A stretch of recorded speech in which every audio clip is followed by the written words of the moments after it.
JaysAnalysis.com. Thank you for listening. Welcome back. This time we're going to do a little bit different setup. I know I said that we would immediately go back to Plato, but I came across something too good before getting back to Plato.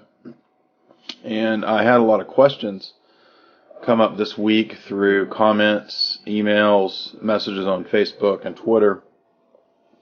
After I asked, I took a tally of what people would like to hear more of, see more of, and the responses were all over the place, but there were quite a few that were questioning about philosophy, and they'd like to see more dealing with religion, philosophy, theology, and the relationship between all these. So we're going to do that. We're going to talk about a TED Talk that a guy gave, and I thought it would be illustrative, but it's not going to be just a boring situation where I'm going to play the TED Talk and talk over it. I came across William Lane Craig, the popular apologist's talk, on top of a TED Talk. So I'm going to talk on top of Craig's talk on top of a TED Talk.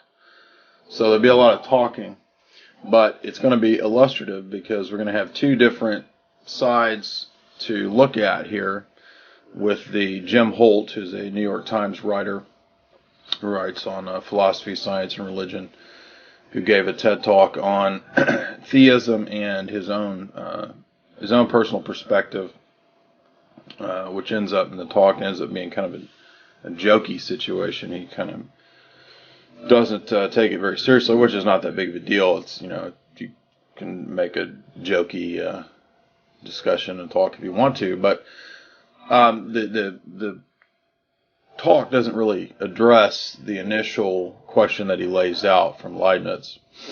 And so William Lane Craig responded with about a 40-minute talk on top of that, where he gives his apologetic responses. And I think it's going to be illustrative because William Lane Craig represents sort of the classical model of philosophical apologetics. Craig offers different versions of classical arguments, like the ontological argument or cosmological argument. So it's going to be, it will be illustrative in that we will see the apologetic methodology that I think is much better and more coherent, more consistent, much better argument will actually be made by me, in contrast to Craig and the other guy, Jim Holt, who's more, I don't even know what to describe his perspective as. It's just kind of a agnostic / devolution, entropy, worst possible world scenario. It's hard to know exactly what he's getting at in his talk, as you'll see, but nevertheless, it will be illustrative to see a distinction between myself, Jim Holt, and William Lane Craig. So I've read William Lane Craig over the years. I've heard different talks that he gives. I like a lot of what he says. He does have good arguments and good points here and there. I've learned from him. I've read Reasonable Faith. But nevertheless, one's theology can't be divorced from one's apologetic. Okay, so the way that we go, because theology is ultimately encompasses all areas of life, we can't have a philosophy or an apologetic that is divorced from or not informed by or consistent with our theology. And so one of the main problems I have with the classical models of apologetics is that they are not consistent with good theology. In other words, they begin from premises concerning human anthropology and logic and metaphysics, epistemology, etc., that are not consistent with what a person who believes in, say, biblical theology professes. So we have to be consistent, because if we think that God is actually God and who he reveals himself as, we can't devise an apologetic methodology, even with good intentions, that is based on bad arguments or flawed arguments or an apologetic methodology does not comport with, like I said, our given theology. I, of course, I lean very much towards. I attend an Eastern Orthodox church, and I would class myself as a traditionalist of that theological bent. So that's the perspective I'll be coming from. For those who are wondering, well, which strand of theology are you coming from? And this is also distinct from Roman Catholic theology, and it's distinct from Protestant and evangelical theology. So myself, having had a pretty good trek throughout my 20s and 30s across these different spectrums and testing them out and visiting different churches, being Roman Catholic for a while, growing up evangelical, attending a Calvinist seminary for a while, I've had a good buffet approach to all this, and so I think that I'm uniquely informed, I guess you could say, in order to be in a position where I can comment on this. I think trying to be fair to all the different sides and the different views, but I really do think that Eastern theology is unique. I think it presents a perspective that harmonizes things better, makes more sense, and even though the argument of what I'm going to present as a transcendental argument is more of something that Cornelius Van Til and Greg Bahnsen pioneered, the argument itself is not confined to or limited to Calvinistic theology. So we see this kind of argumentation elsewhere, for example, in Dr. Philip Sherrard's article, Logic and the Absolute, and in Dr. Philip Sherrard's other article, Tradition and the Traditions. He presents a transcendental argument for God in opposition to philosophy and world religions. So we're going to be talking about a lot of that, the philosophy of the absolute. We're going to be talking about classical arguments, and we're going to be talking about William Lane Craig's discussion. So this will get relatively deep, and I had some readers and listeners who requested more deep stuff, so that's good. That's where I'd like to go. We want to forge new ground and not spend all of our time on the basics. So hopefully you'll enjoy this. We're going to start with letting William Lane Craig introduce the Jim Holt guy and what they're going to be talking about, and then I'm going to chime in here and there. The first half of this talk will, of course, be free to anyone. The second half will be for paid subscribers, and so that's how I am working on making a living. So it's getting to go well. So if you enjoy this kind of stuff, please tell your friends about jaysanalysis.com. So here's William Lane Craig discussing the topic of meaning and nothingness. So this is going to relate as well to my article that I've done on creation, philosophy of creation that I did, and philosophy of creation, Darwinian evolution, and the absolute, as well as an older article that I did about scientism and one of Philip Sherrard's articles about the harmony of science. So a lot of topics we're going to discuss today. Philosophy of science, theology, all of it. So here's William Lane Craig explaining this talk. Philosopher Jim Holt, who writes for New Yorker, New York Times, writes about science and philosophy. And you'll love this. Why is there something rather than nothing? Who was it that originally said that? Well, that was Leibniz's question. He said it's the most fundamental question and the very first question which should be asked. Why is there something rather than nothing? That is to say, why does anything at all exist? In fact, Jim Holt calls this the sublime question of all. Let's listen to some audio and interact. Why does the universe exist? Why is there a world? Okay, all right. This is a cosmic mystery. Be solemn. Why is there a world? Why are we in it? Why is there something rather than nothing at all? I mean, this is the super ultimate why question. So I'm going to talk about the mystery of existence, the puzzle of existence, where we are now in addressing it, and why you should care. And I hope you do care. The philosopher Arthur Schopenhauer said that those who don't wonder about the contingency of their existence, of the contingency of the world's existence, are mentally deficient. All right, that's a little harsh, but still. So this has been called the most sublime and awesome mystery, the deepest and most far-reaching question man can pose. It's obsessed great thinkers. Ludwig Wittgenstein, perhaps the greatest philosopher of the 20th century, was astonished that there should be a world at all. He wrote in his Tractatus, Proposition 4.66, it is not how things are in the world that is the mystical, it's that the world exists. He's off with a bang there, but did you hear the audience's reaction that when he introduced his topic, they began to laugh? Because it's such a big question, and what is he supposed to give the answer now at the TED conference, Makes me wonder what went before, whether or not there was something that had prejudiced them about asking a question. How much grease is on French fries? I don't know, because now he's really going to the sublime question. Anybody, after hearing him quote those philosophers, has got to care and say, this is not a question that you can bypass.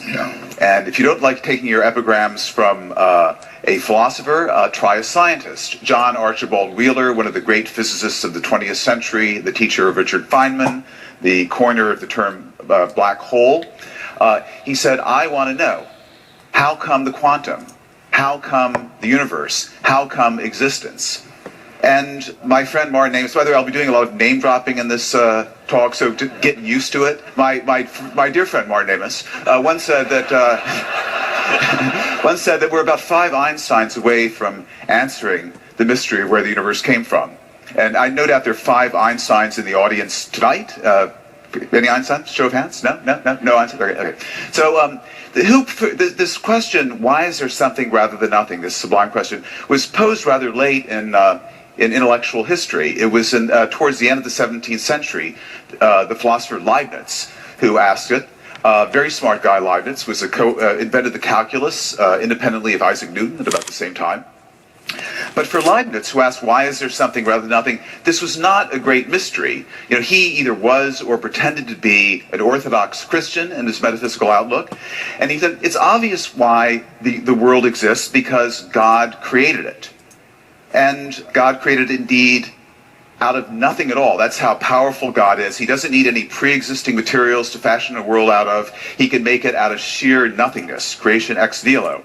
And by the way, this is what most Americans today believe. There's no mystery of existence for them. Has he characterized Leibniz's view? The only thing that I'm a little puzzled about would be his claim that Leibniz didn't think this was a difficult question, that it was easy to answer. When you read Leibniz's work, I don't get that impression that he cavalierly says, this is a simple question. He gives a fairly detailed argument as to why the ultimate reason for the existence of the universe cannot be found in the universe itself, in any part of the universe, or in prior states of the universe, and therefore must be found in a transcendent being beyond the universe. So it's not a sort of quick fix for an easy question. Leibniz, I think, wrestled seriously with the question.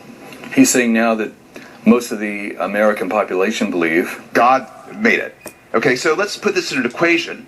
I don't have any slides, so I'm going to mime my visuals, so use your imaginations. So it's God plus nothing equals the world. Okay? Now, that's the equation. And so maybe you don't believe in God. Maybe you're a scientific atheist or an unscientific atheist, and you don't believe in God, and you're not happy with it. By the way, even if we have this equation, God plus nothing equals the world, there's already a problem. Why does God exist? God doesn't exist by logic alone unless you believe the ontological argument. I hope you don't, because it's not a good argument. Whoops. Now, I have to stop here because even though William Lane Craig will make some good points about what this guy just said, there's a lot to unpack already. First thing I want to say is that you'll notice that the tendency for those who do not believe in theism or biblical theism, personal God of Scripture, the triune God, what they tend to do is they will characterize the theist, and this they're differing reasons for why this is. They are, most of the time, those who are of that bent are not informed on theology, so they don't have a good idea of what biblical theology actually teaches. They have just sort of, buffet picked up a little bit here and there, bits and pieces, nuggets of what biblical theology teaches, classically at least. So they're usually in the dark, and so that the characterizations that they have of who God is and what God is going to be crucial, because it's always something very strange or bizarre.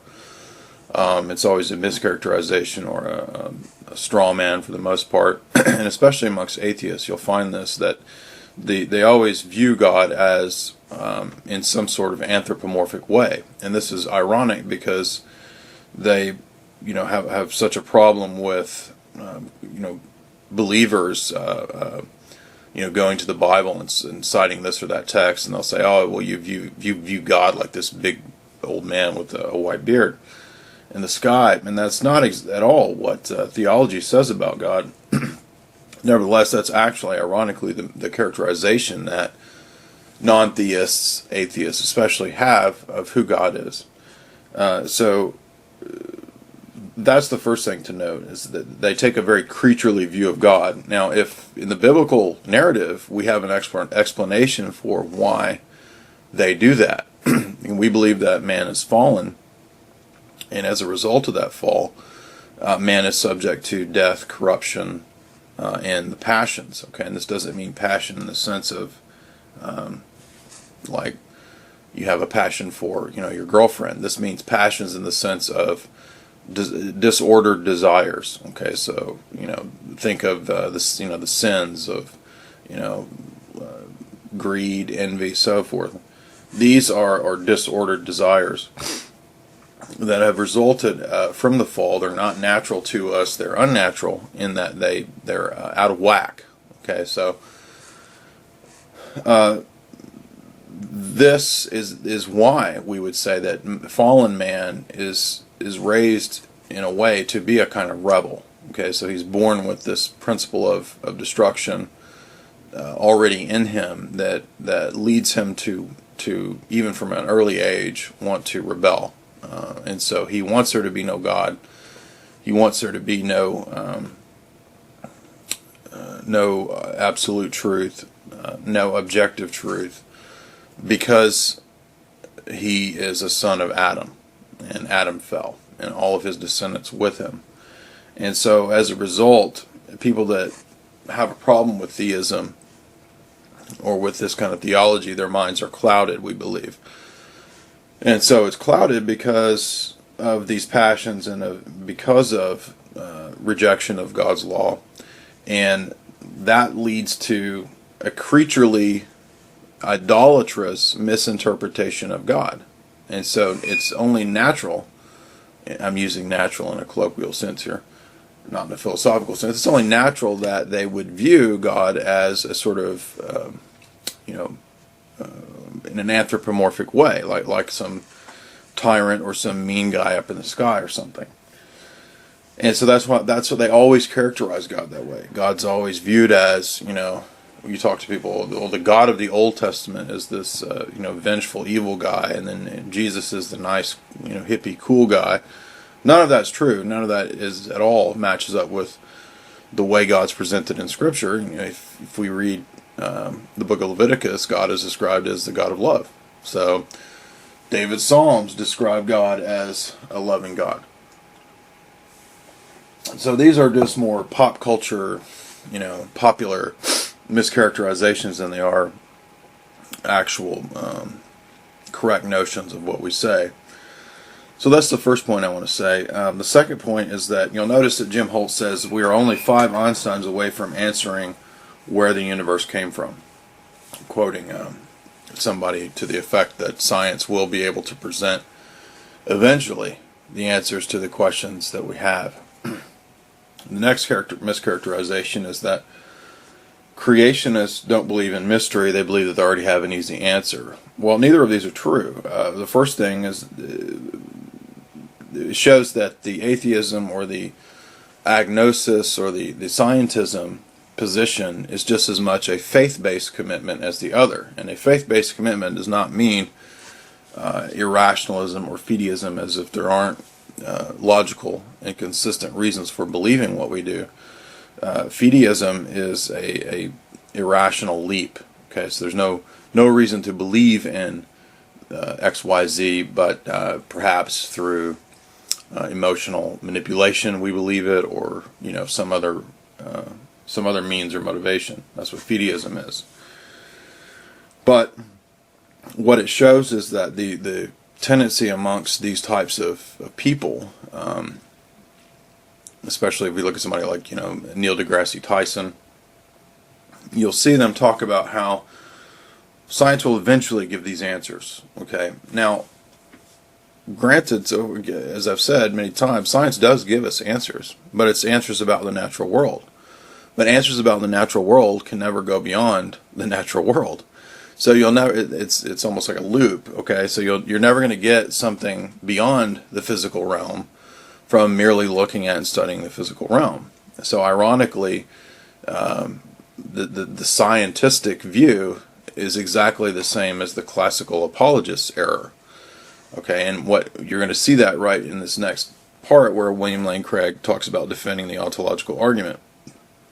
The problem with the ontological argument is not that it seeks to philosophically defend a transcendent or higher realm. The problem is that it has a bad starting point. It starts from a bad presupposition about the God that it's defending. So it's not that the problem that there's a logical error in the constructing of the argument or in any of the different steps of the argument. It's that the argument begins from a false presupposition about anthropology and about who God is and how we know God. That's the problem. Now, we're going to see that with Craig, but I think it was illustrative. It's important to point out that Craig will make the same error in his starting point in presenting an ontological argument as well as his cosmological arguments that the agnostic atheist guy makes in believing that eventually we can get an answer simply by studying the natural world. And see, again, the classical arguments, all of them, have one thing in common, and that is that they start from empirical or philosophical presuppositions about the natural world, be it causality with the cosmological argument, design with the teleological argument, or being with the ontological argument, and then we reason up, we sort of stock up on top of that the idea that maybe there's a God up there who's at the source of all this. Why is that problematic? Well, it's problematic because it's not possible to start with a generic philosophical concept like being or design that does not already have an entire worldview that informs the meaning of that term or that phrase. Okay, so there's no such thing as design or being that operates on its own independently as some sort of clear force that we can first encounter or know before we know about God, right? So if we think about the way Paul talks in Romans 1, he says that God has made it evident upon all men's hearts that he exists, and that's why idolatry is universally wrong. So even people say that they've never heard of God or biblical theology or the Bible or whatever, in biblical theology, because man's made in the image of God, God is stamped on his heart from the get-go. And even though man's in rebellion, there is still that inner part, that inner nous that's still there in man that informs him and tells him and is his conscience, letting him know that it's not right to do these things. And that's how Paul can say that even pagans are in some sense still guilty of things like idolatry. So there's no man in the world that is sinless who's a son of Adam. It's inescapable. Now, that is important for apologetics, because what that means is that our intellect, our nous, whoever we are, is in some sense darkened, and so it needs enlightenment and revelation from the divine, from God, in order to reason appropriately and correctly. So man's reasoning is darkened, Paul says, and he later says in Acts 17 that when they talk about God, it's the unknown God. So this is when Paul's doing apologetics to the philosophers in Athens in Acts 17. He tells them that you actually still have knowledge and remembrance of God, but you call him the unknown God because you don't know him. And that's the point here, is that so someone like Jim Holt, who does not know theology and does not believe in the kind of God that we do, there's still a remnant or a spark of who God is in his mind, in his nous, in his soul, his heart. But that has been clouded and darkened by the passions and by error and so forth, by being boxed into the prison of this world and the things of this world. And so we can thus see that the apologetic methodology that is still based around looking at creatures and then reasoning up to God is inappropriate for determining or proving that kind of God. Now, that doesn't mean that the created world doesn't show the evidence of a designer. It does. But that's not the type of apologetical argumentation that is going to prove or demonstrate to an unbeliever, to an atheist, that this view is correct. And the reason for that is because the problem is not a lack of evidence, and that's the key here. All of the evidential classical approaches view man as if he were this sort of neutral being who could, in a courtroom setting, put God on trial and decide, okay, well, bang, bang, bang the gavel, I've determined that you do exist based on this much evidence. Or bang, bang, bang, the verdict is you do not exist. Guilty, not guilty. Neither of those approaches is consistent with the way that theology presents God. And that's the key here. So as an apologist, as a person who believes, it's not only is it a better argument, you need an apologetic that's consistent with the theology that you have. And the theology that we have, if you look at the way Paul preaches in Athens, especially Acts 17, he doesn't present God as a being for whom the philosophers of Athens have the right and the privilege to judge whether or not he exists. Paul presupposes God's existence and preaches as if that existence is absolutely certain and can be known and is testified in their very heart and in the very fabric of creation, and says that you have the obligation to believe this, and if you don't, well then that's your decision. Those are the consequences that you have to deal with. But you see that Paul does not take the approach of William Lane Craig, nor does he take the approach of any of the other classical arguments. He doesn't spend hours doing in-depth philosophical analysis trying to put forth boatloads of evidence. And again, that's not to say that boatloads of evidence are bad or that you can't do boatloads of evidence. But the key is that understanding that the person who does not believe or is not enlightened to these things, they have rose-colored glasses. So they have a interpretive framework by which they will already explain away any of these kinds of evidences. Okay, that's why the resurrection argument that classical apologists try to make is not a good argument.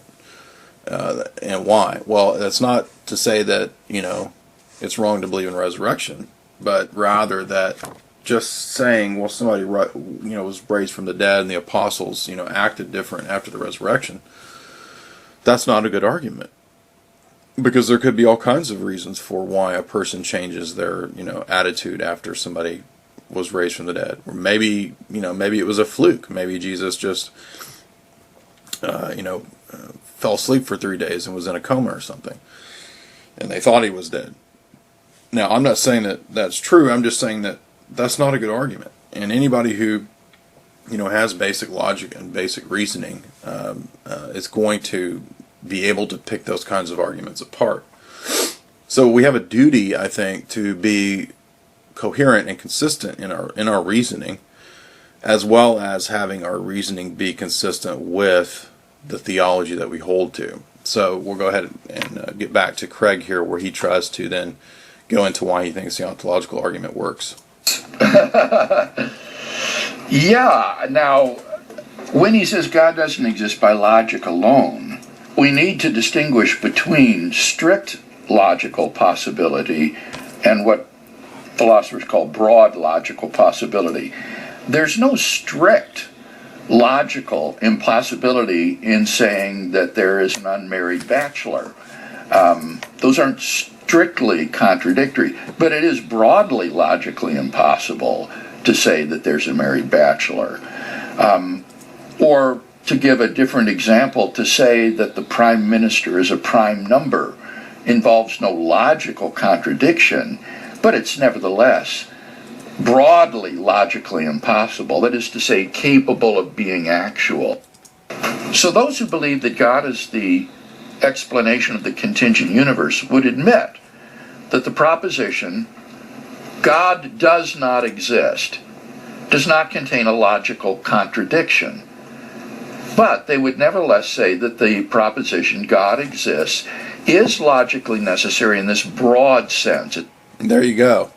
That's the problem. That's the root of it right there. Now, if you don't see the distinction there, then you've kind of missed what I've been saying, what I've been trying to advance and advocate in terms of apologetics. When Craig says that there's no strict logical contradiction in saying that God does not exist, that is the fundamental area of disagreement that we would have.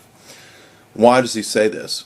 Because of what I've been saying before. The idea that classical apologetics presents different kinds of, what's the word I'm looking for? It presents, it'll say things like, we're 98% certain that God exists, or you can be 99.9% certain, or something like that. Or, we can have all of these indicators that point to God, but there's no certain evidence that God exists. And why that is, the different answers are given. Most of the time when you say, no, there is an absolutely certain proof for God's existence, the response for most people is, well, that can't be, because if there was certain proof, then everybody would be a theist. Well, no.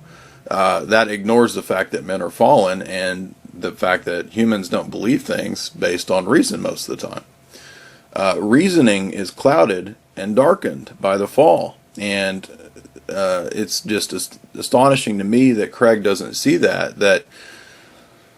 I mean, to say that there's no contradiction in the phrase God does not exist is essentially to say that God is not the groundwork and framework for logic itself. Okay, it treats logic as if it were this objective power or force out there that has no relation or connection to God ultimately as its framework. Now, I'm sure that if we were to really quiz Craig about that, he would say, well, yeah, I do think that God does exist and that he is logically necessary, because he will give a version of the ontological argument where he thinks that God is broadly logically necessary, but not strictly, formally logically necessary. And this is where we would differ. Again, the presentation that we read, say, in someone like Maximus the Confessor, the Eastern theologian, who was instrumental in the formulation of Christology, the doctrine of who Jesus is, at later ecumenical councils. Maximus talks about the logoi, or the fundamental seeds or archetypes or principles behind things, and how all of creation exhibits this rationality, this logic, because it is a manifestation of the logos. Okay, the logos that created the logoi of creation. That means that human reasoning, human logic, is grounded in the divine. It can't be separated from it. So the reasoning that you do is after God. You reason after, in other words, the things that you learn about the natural world, that you discover, the only way that you can learn and discover those things is because there's an omniscient, omnipotent, divine mind that grounds those things, and as well as grounding your reason. So it's not possible to reason apart from God. That's the point. Reasoning itself presupposes that kind of God, and that's the key. That is the transcendental argument. And so for Craig to say that it's logically possible for God not to exist is to ultimately admit that logic is an area in which God is not ultimately supreme. Again, it's an inconsistency, because I'm sure that if we were to ask him personally, he would think that God does rule logic. It's not strictly logically necessary, and that its denial doesn't involve a contradiction, but it is broadly logically necessary. God is a necessary being. God is a necessary being. Okay, so it's treated in the generic being in the ontological argument reasons up to generic God, and that's why it's a bad argument. It's not a bad argument in the steps of the process itself. It's a bad argument in the theology it presents, and it presents a deformed, bizarre view of some generic deity. We don't believe that God is a generic deity. The generic deity that Paul talks about in Acts 17 is the one that he rebukes the Greek philosophers for speculating about. The God presented in Scripture is I am that I am, not I am being. And that's the big distinction that we would have with Thomism. That's why Thomism doesn't work, is because when it talks about Exodus 3:14, when God says I am that I am, Thomas speculates that this is I am being. I am perfect fullness and plenitude of being. This is a Greek philosophical concept. It's not the same thing as the Hebrew concept of who God is. God is a personal being with whom you have a relationship. Being in the generic Greek philosophical concept is not a personal force with which you have any kind of relationship. So this is a holdover, still an idea that we have from Greek philosophy, that we can blend theology with Greek philosophy in order to make it applicable and acceptable to those who do not believe or do not understand. And that's the big flaw here. Now, again, Craig is going to say, yeah, but it's still not a logical contradiction to say God does not exist. Well, actually it is, because logic itself is the transcendental argument for God. That's the whole point. And that's what people have a very hard time understanding or grasping, how this argument works. But the argument is such that in order to have logic, in order for there to be consistency, you need the deity presented in Scripture. Not just an impersonal force, not just an impersonal Greek category, but you actually need the full attributes of the deity presented in the Bible. And that's what's crucial. And it is a logical argument. It is consistent, and it is certain. And it's not just certain psychologically, it's certain from an objective, logical perspective. And you can actually write it out in a logical form. For example, Gödel's incompleteness theorems, although they're not directly talking about God, they are logical form versions of a transcendental argument. So when he talks about set theory not being able to prove its own internal consistency with itself without appealing outside of the set, he's giving you the form of a transcendental argument. See? And so in the same way, you can make a universal claim about logic itself not being able to justify itself. It has to appeal outside of itself to show its own internal consistency. And the only way to do that, to show how that works, not just in abstract conceptual arenas, but in the world and in minds and across time, is if you have a divine mind which encompasses all these things. And that's ultimately the transcendental argument. And that requires a being who's omniscient, omnipotent, etc., etc. All the different attributes that are ascribed to God. In that sense. So his claim about logic needs to be nuanced somewhat, and particularly with respect to the ontological argument, the claim of contemporary proponents of the argument would be that God is broadly logically necessary and that this is possible. And if it is possible, then that means that God exists. By the way, Bill, I like the way that he put it correctly. That is, why does the universe exist? Why does God exist? Because that would be, he didn't ask where did God come from or who made God, which is the typical move. Right. But he did follow Leibniz there, which would be a legitimate question. Right. That's a very good point, Kevin. And he posed the question correctly. And Leibniz's answer is, well, there are only two kinds of being. There's necessary being and there's potential being. And so, but he didn't like the ontological argument. Let's see if he continues. Okay. So, it's conceivable if God were to exist, he might wonder, I'm eternal, I'm all-powerful, but where did I come from? Whence then am I? God speaks in... Interesting point there with Holt, because Holt, you see, is saying the same thing well, there's a connection between the way Holt is talking about God and the way that Craig will talk about God in terms of the ontological argument. Because what Holt is going to do is say what he does what I said earlier. He anthropomorphizes God and views God like a man sitting around pondering and reasoning, from one supposition to the next. Where did I come from? As if this was some, wise insight. People have been making this dumb joke forever, That's not who we say God is. And this is why what's called apophatic theology is so important, and why it's very distinct from the presentation that Craig will give and the presentation that Holt will give. When we talk about God as he's revealed to us. And we believe that God reveals himself to us, primarily in Scripture, but also in our hearts and in nature.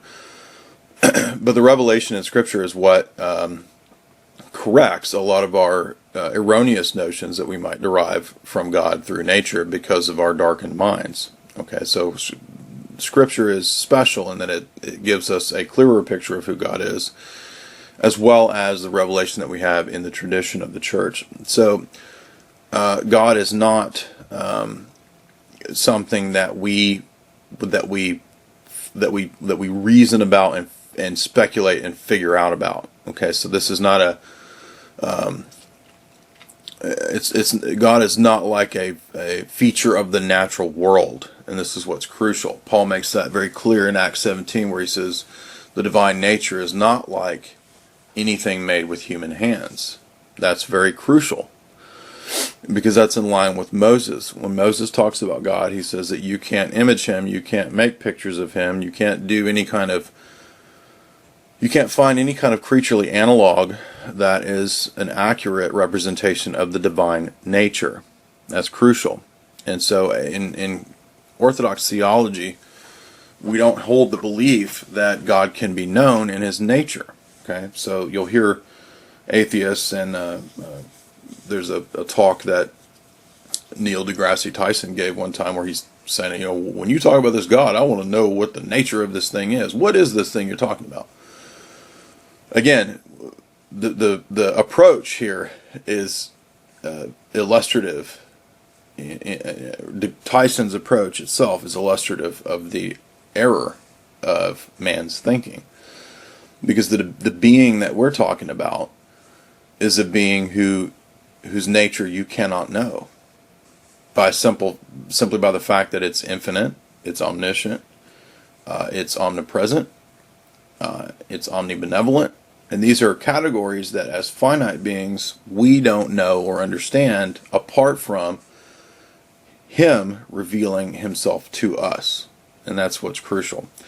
And we believe that we do know God personally, but we do not know His essence or nature. And that's key, because all pagan reasoning, all fallen reasoning seeks to characterize or encapsulate God and his essence as a kind of thing, a category of other things: trees, birds, plants, God. And they all have being in differing degrees. Okay, this is one of the central problems of Thomism.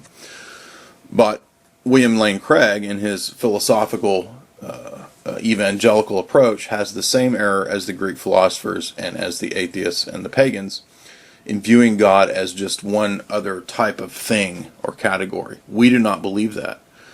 It's okay to talk about God as a being, but that word itself is just used in a very generic or very categorical sense and is very misleading, because God is not just one thing or the top of all the things that characterize being or existing things. God's nature is radically different from the nature of created things and the things that exist in our world and from humans. And because God's nature is so radically different, it's impossible to encapsulate or image the divine nature. Now, God's powers and presence, or what we call energies, or His operations in the world, these things are seen and are imaged. But it's very important to make these distinctions, because these are the distinctions in theology that keep us from making the kinds of errors that Jim Holt and unfortunately William Lane Craig will make, still lurking around in his theology. God is radically different from creation. Now that doesn't mean that we're therefore deists and we think that God has no relation to the created world. On the contrary, God is everywhere present in the created world, and that's the other flip side of the problem for Craig and his TED Talk guy, Jim Holt, is that they don't understand that because God is intensely immanent as well as transcendent, that all reasoning is ultimately founded and grounded in the divine. And the logoi in creation are the things that we're ultimately learning and seeing and understanding, even though we have the veil of the material, quote, material realm. We are not able to see things as they truly are unless we are enlightened by God. And that's why we have such a radically different view. We believe that God has enlightened us through Scripture and through the tradition of the church and through the teachings of the fathers, which is, correct philosophy, and ultimately through the grace and divine light that's given. And that's why it's so hard for these people to grasp it, is that they've not been given the revelation of these mysteries, which is ultimately a gift from God. Now, I don't mean that in a Calvinistic sense, because we do participate in this process and exchange. But again, that's the crucial error here, is just a big difference in theology about what we say about God. And a good model or image to use is if we talk about Georg Cantor, the mathematician. Cantor talked about a bunch of different infinities. Okay, so these different infinities can be modeled, with different symbols, and you can have a set of one infinity, and then if you raise it to the power of 1, then you have yet another infinity, but they're not the exact same. Well, you could do this infinitely, raising the sets infinitely, and so Cantor proved that there is Aleph naught, or the infinity of infinities, the absolute infinity. So we can talk about these things, and we know that they're mathematically true, but we don't have any direct, empirical, creaturely analog to what that kind of existence or being is. So even though Cantor is talking in generic mathematical terms, in theology we would say that absolute is not just an impersonal force or number. It's actually a personal, living God. And that's ultimately the difference between the pagan theology of the ancient world and the theology presented in the Bible. The God presented in the Bible is that kind of God presented a long time ago. And that was very revolutionary in the ancient world, because the world had fallen into paganism, viewing God like all the other creatures in the world. That's why they have, bat gods and goat gods and dog gods and, all these kinds of things. They're creaturely analogs for what they thought the divine would be. They're things invented by human mind, and ultimately we would say by demonic influence. But they're not the God that we're talking about, because the God that we're talking about is not at all like those things. More formal English, and so one theory is that God was so bored with pondering the puzzle of his own existence that he created the world, just to distract himself. Okay, wait, let's pause it here. Okay, what he seems to be expressing there, Kevin, is what has been called the concept of God as a factually necessary being. That is to say, God is eternal, uncaused, indestructible, and incorruptible. This was the concept of God that John Hick, my doctoral mentor in Birmingham, defended. Hick did not believe that God is a broadly logically necessary being. God is contingent in that logical sense, but he would say God is factually necessary in that he is eternal, uncaused, indestructible, and incorruptible. And here Holt is quite right. A God who is merely factually necessary might still wonder, why do I exist, rather than nothing. And I think that drives us ultimately to a higher and more adequate concept of God as a metaphysically necessary being, a being whose non-existence is broadly logically impossible. So although I once, following Hick, believed God to be merely factually necessary, with a deeper understanding of the ontological argument and the distinction between strict and broadly logical necessity, I came to embrace the view that God's existence is broadly logically necessary and not merely factually necessary. Interesting. So Craig discusses a transition that he had in his own theology from God being broadly to God being broadly necessary. And that's key, because the critical point I'm making is just simply that Craig hasn't gone far enough. So you just need to go that next step, Mr. Craig, Dr. Craig, because the end of the road is not just simply saying that God, is broadly necessary. God is absolutely necessary. That's the key. And that's also why the ontological argument's not good enough, is because it doesn't make that point. All it says is that God is kind of necessary, ultimately, but not strictly, logically, formally necessary. And that is why the transcendental argument is so much better, is because it does make that strong. Now, I might add, too, that another issue I have with Craig is that he will at times make transcendental arguments. I've not seen him ever make a full transcendental argument, but if you find the clip online where he is debating, I don't remember the atheist name, but William F. Buckley is there, and it's William Lane Craig debating some British atheist guy.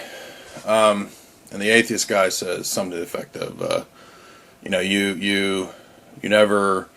Well, I'll tell you what, actually, let me just see if I can find it, because it's a good clip and it's only a couple minutes, but Craig basically says that there are all kinds of things that you believe in that you can't see.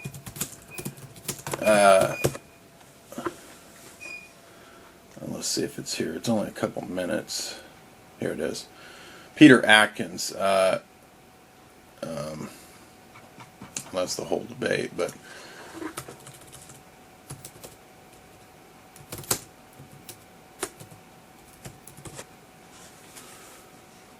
here we go. You'll notice here that Craig is going to make transcendental arguments. These are the kinds of arguments that I'm making ultimately. And ultimately these are all the same type of argument, and ultimately they all point to exactly what I'm getting at, God. So it bugs me that Craig will borrow the transcendental argument here and there, and then other times act like all the classical arguments operate just as well on their own, as if they aren't ultimately transcendental arguments as well, and I'll explain that in a minute. Taken together with a reason why people believe, desperate to believe, together with the fact that you don't need actually a God, in a sense amounts to an argument against the existence of God. Well, I guess I don't see that. I mean, why doesn't that commit the genetic fallacy of trying to say that by explaining how a belief originates, you thereby show the belief to be false?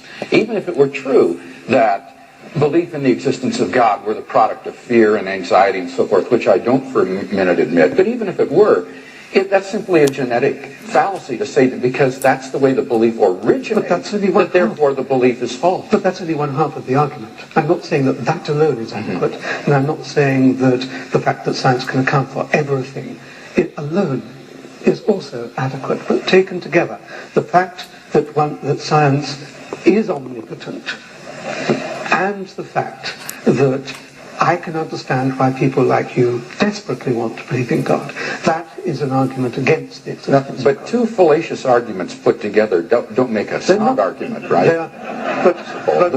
But do you deny that science cannot account for everything? Yes, I do deny that science... So what can't it account for? Well, had you brought that up in the debate, I had a number of examples that I was going to give. I think there are a good number of things that cannot be scientifically proven, but that we're all rational to accept. Let me list 5.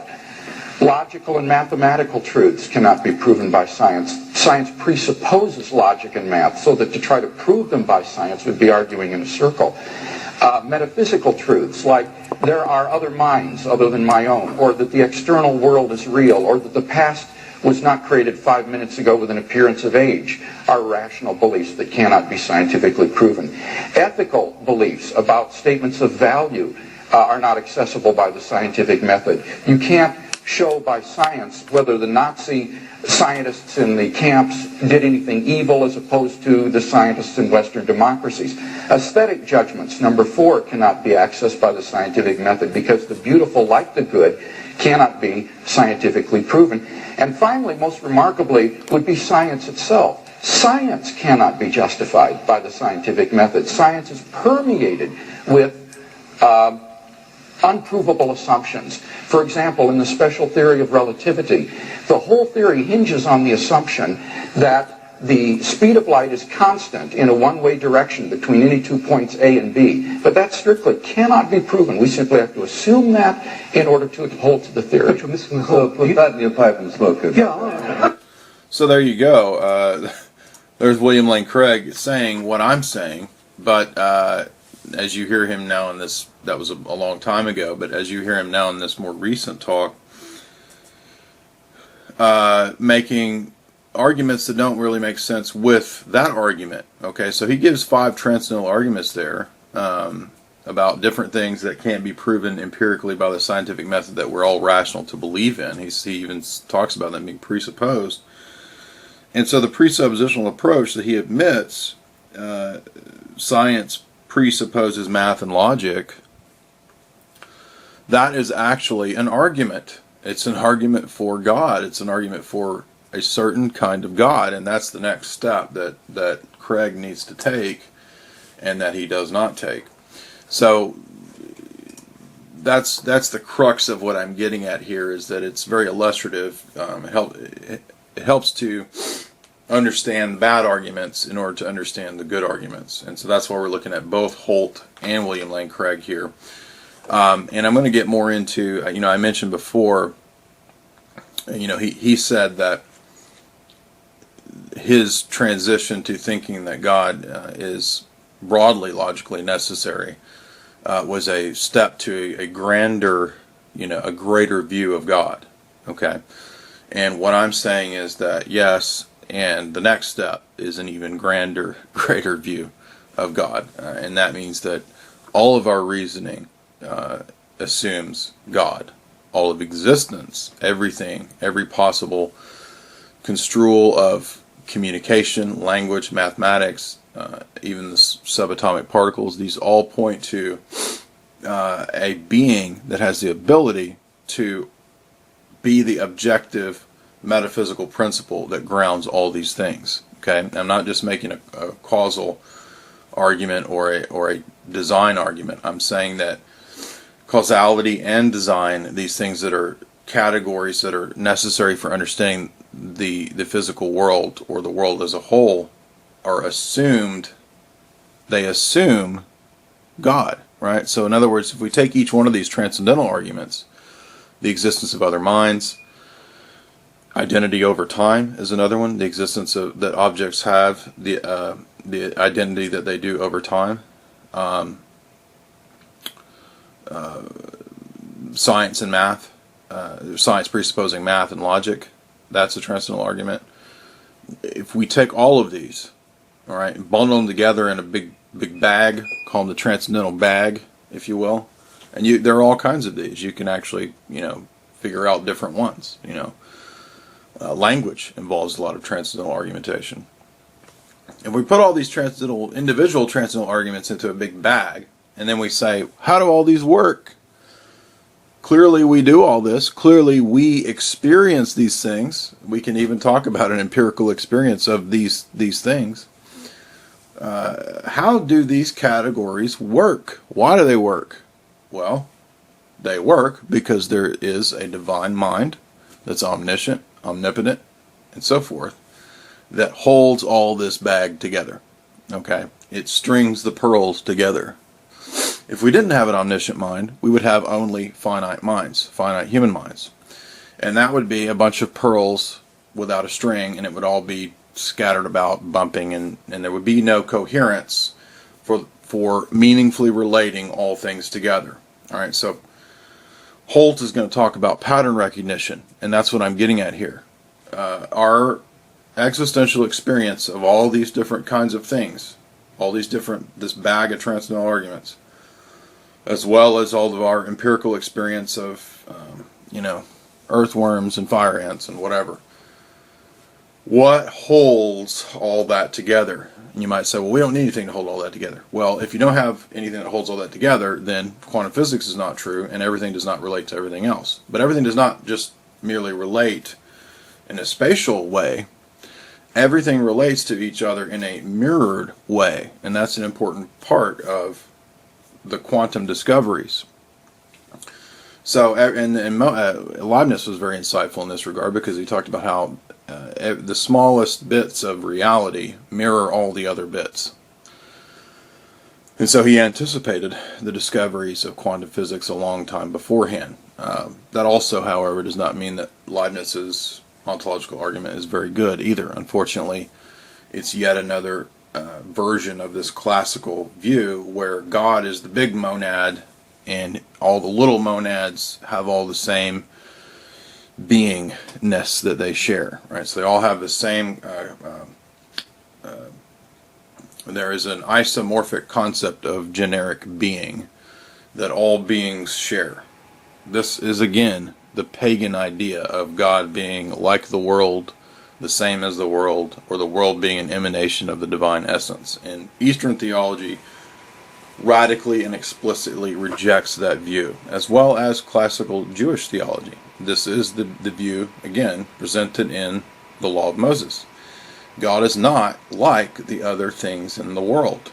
And that is the big distinction here. That's the dividing line between the presentation of theology that I'm giving, that the Eastern Church has, as opposed to Latin theology with Thomism, evangelical theology with Craig, and Calvinistic theology, and so forth. Now, ultimately, Calvinistic theology ends up, I believe, being Gnostic, but that's a whole other realm, and I've got other talks where I discuss that.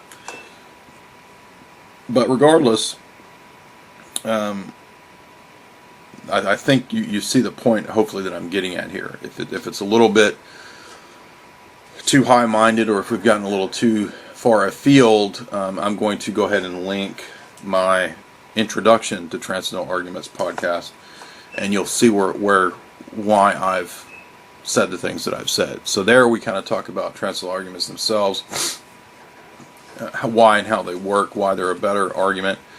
You just heard Craig give about 5 different ones as examples against that atheist, but you'll hear me give a fuller explanation in that other talk, which I'll link. So we'll go back to Craig here in his discussion with Jim Holt. Can you explain to us why Swinburne has a view similar to this, of a contingent God? Swinburne's view is the same as Hicks. And I don't know, I've never talked to him about this.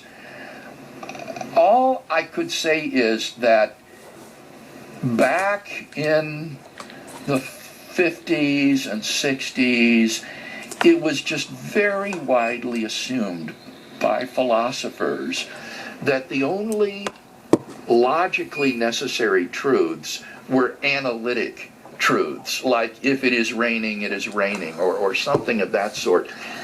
And on that basis, a proposition like God exists isn't strictly logically necessary. The proposition God does not exist has no contradiction in it. And so I think that philosophers who were trained and educated in that era tended to have this view of God as merely factually necessary. But what's happened since Kripke and the development of possible world semantics is that I think philosophers have become completely open to the idea of a being that exists in every logically possible world and is therefore metaphysically or broadly logically necessary. It's impossible that God not exist. There is no possible world in which God fails to exist. And so God isn't merely factually necessary. And I suspect that Swinburne's holding to this other view may be sort of a hangover from this earlier era during which he was educated. And I don't know, though, why he hasn't changed his mind in the way that I did. We'll give him a call sometime. Let's continue then with Jim Holt. But anyway, so let's first forget about God. So we have, take God out of the equation, we have blank plus nothing equals the world. Now, if you're a Buddhist, you might want to stop right there. Because essentially what you've got is nothing equals the world, and by symmetry of identity, that means the world equals nothing. Okay, and to a Buddhist, the world is just a whole lot of nothing. It's a big cosmic vacuity. Now, wait, that's not right. He's misstated. It's God plus nothing equals the world, right? Mm-hmm. That doesn't make the world identical to nothing. That would make the world identical to God, which may also have pleased the Buddhist or the Hindu. But here one is being sloppy. What one means is not that God and nothing are identical to the world. What one means is that God is the cause of the world, but there isn't any material cause of the world. It's not a matter of composition, of having God and having nothing, and then this is identical to the world. That's using that sign of identity, equals, like 2 + 2 = 4. Mm-hmm. That's just misleading. That's fine for popular level talk, but then he shouldn't be drawing these kinds of false identifications out of it as he just did. Exactly. That was a great point by Craig. And this is the kind of sloppy reasoning that we see all the time from the atheist process theology crowd. And ultimately, I think it would be correct to characterize Holt's argument that he's going to make in this TED Talk, which I'll link that to, with process theology. And this is an idea, again, comes out of the era, Bertrand Russell, Schleiermacher, these different German theologians of the higher critical type of school. They were influenced by Kant, especially Schleiermacher. Schleiermacher, and again, you'll notice when Craig was talking about Hick and different philosophers of the 60s, how they were hung up on the analytic-synthetic distinction that comes out of Kant as well. So Kant, unfortunately, had a tremendous influence on theology in the succeeding centuries across the board, and this is all the way from Karl Barth to like I said, Schleiermacher, and ultimately we end up with process theology in the West with people like Alfred North Whitehead and contemporary of Bertrand Russell, another logician and mathematician who posited a deity, but this deity is a deity who's in process with the world. And so once again we have the error of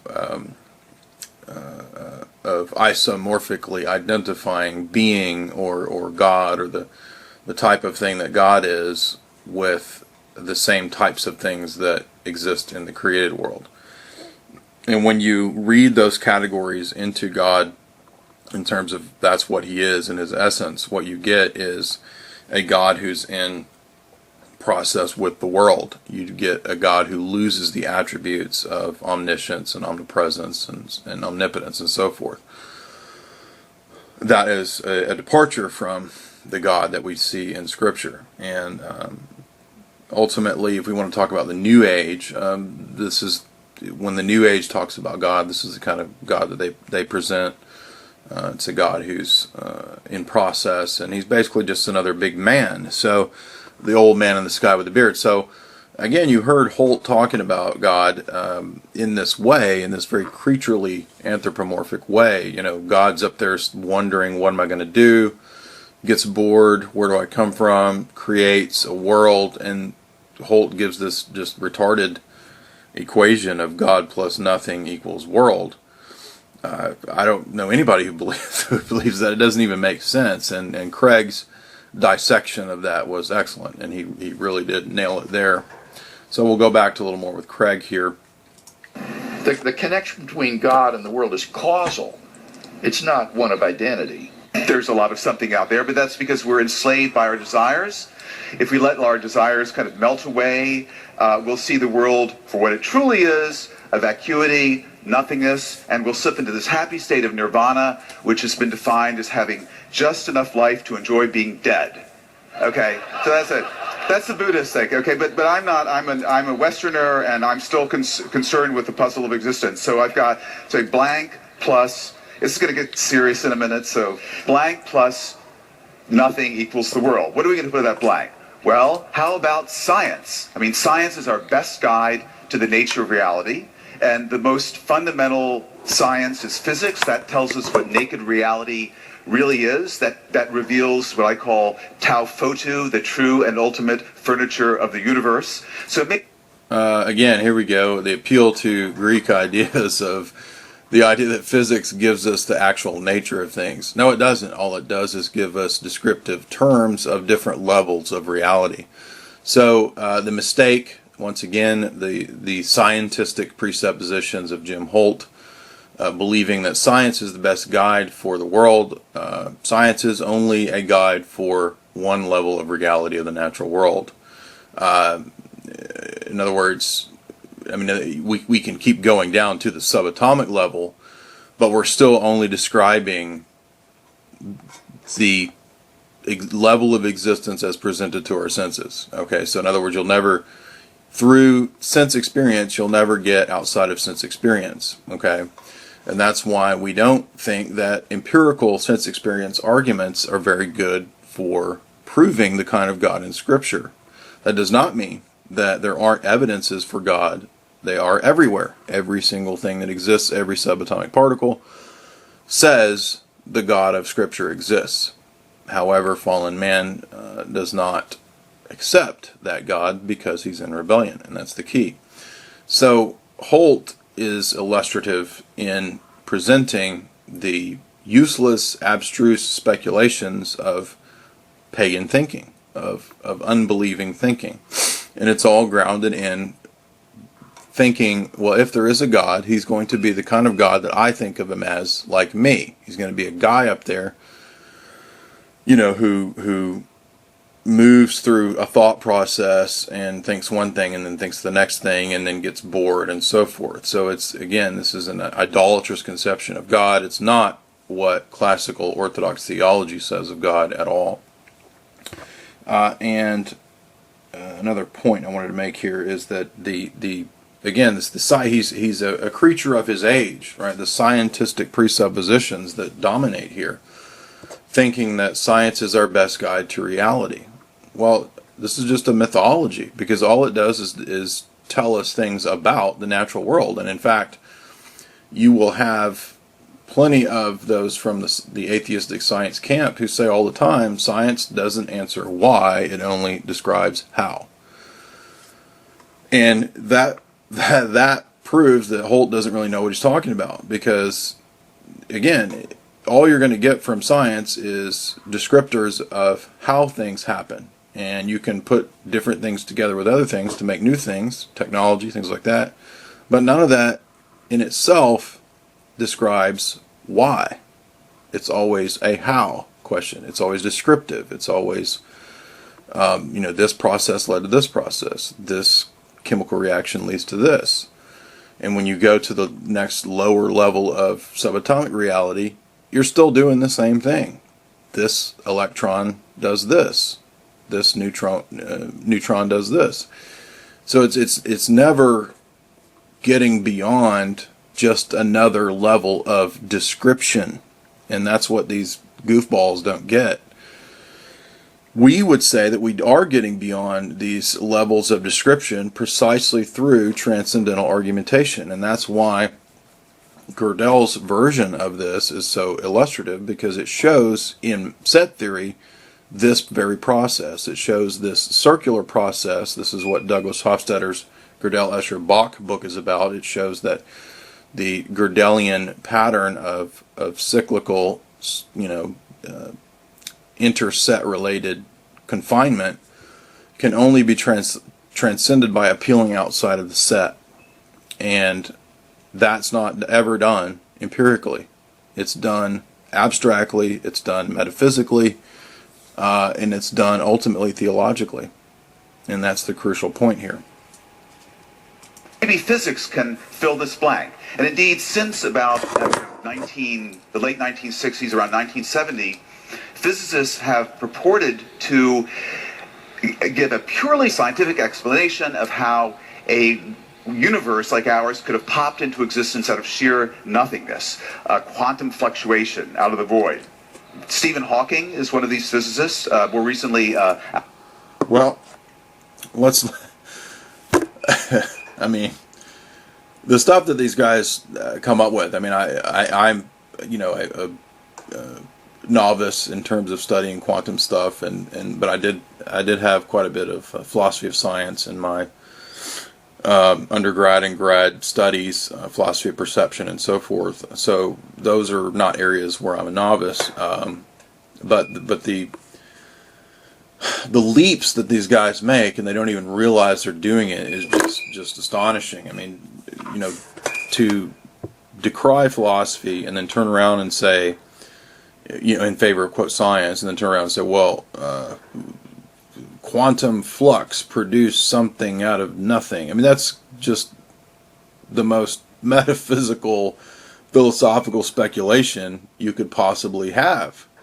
You don't have any direct so-called empirical proof of this happening, billions of years ago. It's just speculation. Now, there are with different quantum theorists the idea of borrowed energy from the future and so forth. And I'm not saying that's not true, but that doesn't prove that that's what happened a billion years ago in the Big Bang. Okay. Now Holt will go on to say that he doesn't really buy either of the extremes of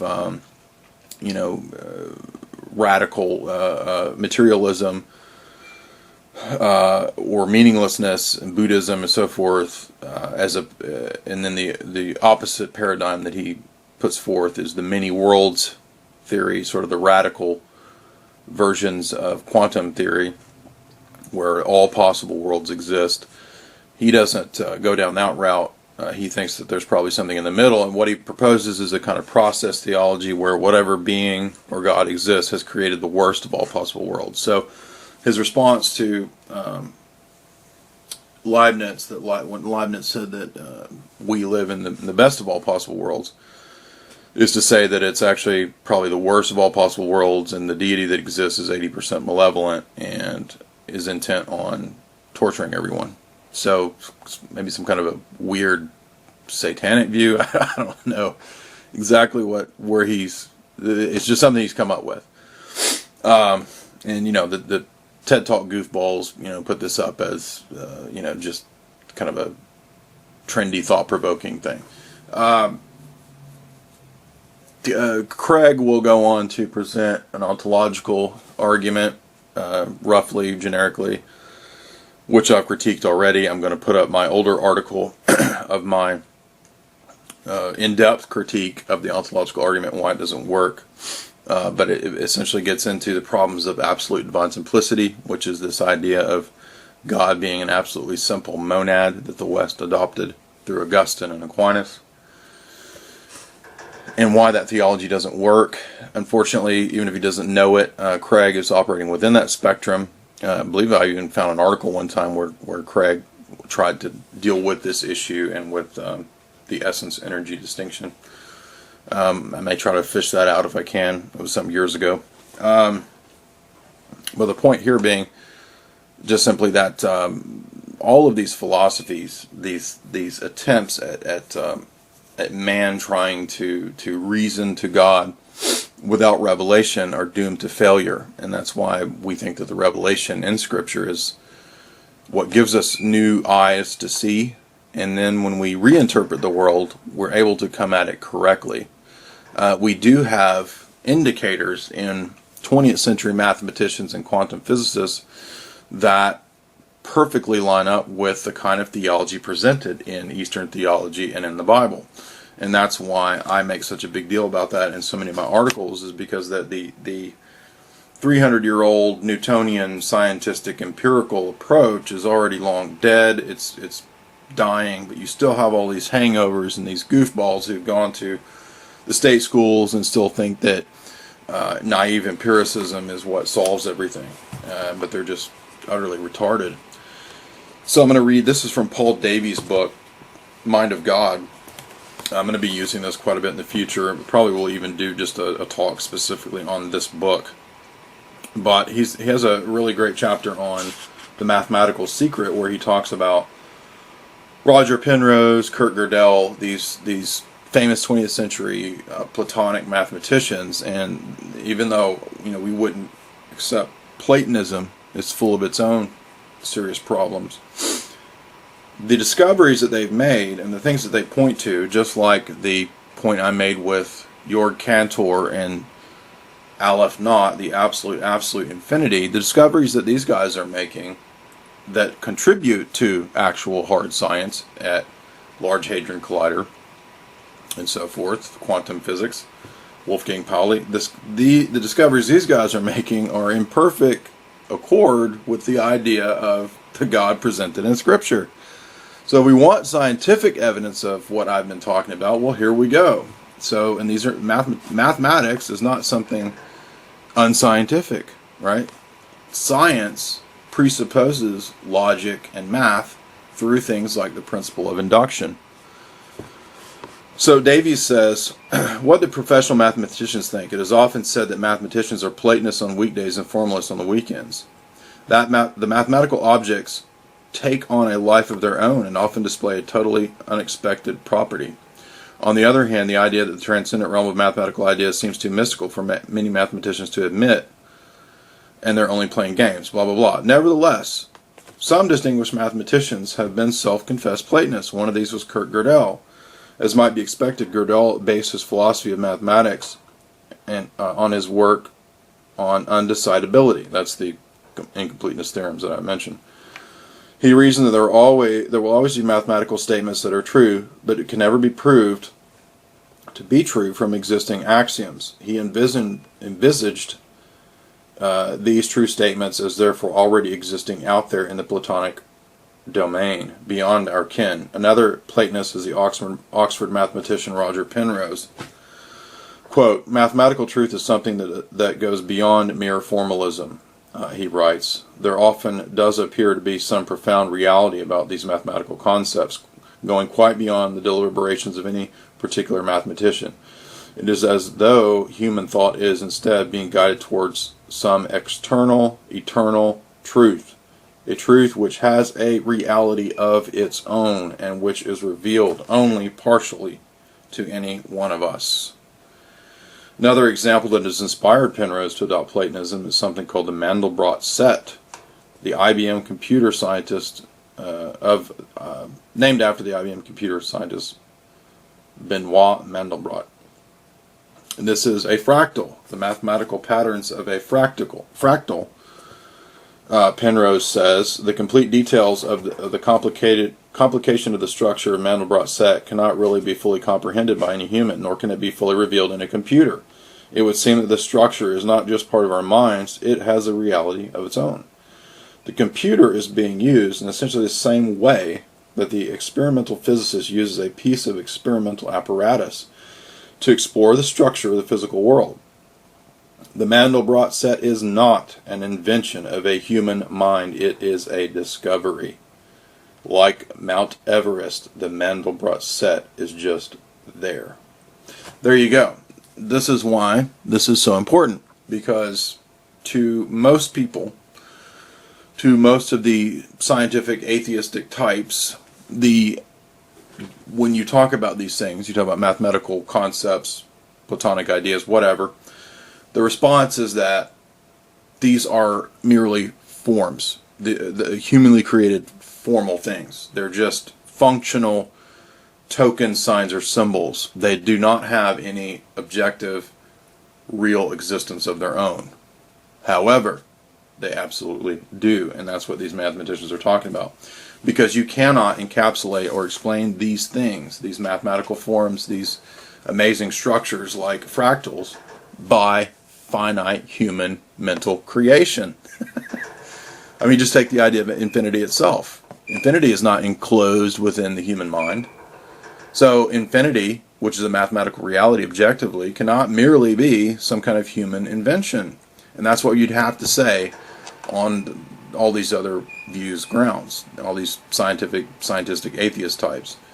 They'd have to say that infinity is something that's an empirical creation. Why? Well, because to admit that it's not would mean that you'd have to say either that you are empirically experiencing infinity, which you're not, because you do not see all the dimensions and relations of the infinite. In fact, you don't even see all the dimensions and relations of a material object in front of your face. Or you'd have to say that, again, that they're just things we make up, but they're not. They're objective realities, and they don't change.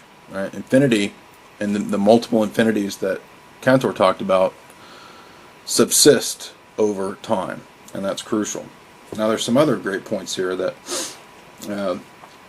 Penrose makes on this the very issue, where he says, Penrose finds it incomprehensible, as I do, this is quoting another mathematician, Martin Gardner, that anyone could suppose that this exotic structure of the Mandelbrot set is not as much out there as Mount Everest is.